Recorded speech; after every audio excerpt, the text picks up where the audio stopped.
శైవ క్షేత్రాల్లో కార్తీక పౌర్ణమి సందడి నెలకొంది. ప్రకాశం జిల్లా ఒంగోలులో శివాలయాలు శివనామస్మరణతో మారుమోగిపోయాయి. కార్తీక పౌర్ణమిని పురస్కరించుకొని ఒంగోలులోని శ్రీ కాళీ విశ్వేశ్వర ఆలయానికి భక్తులు పోటెత్తారు.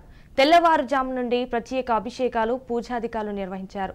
పరమేశ్వరుని దర్శించుకునేందుకు భక్తులు బారులు తీరారు. కార్తీక పౌర్ణమి కావడంతో పుణ్య స్నానాలు ఆచరించేందుకు భక్తులు సముద్ర తీరానికి భారీగా చేరుకున్నారు. భక్తులతో కోటపట్నం సముద్ర తీరం నిండిపోయింది.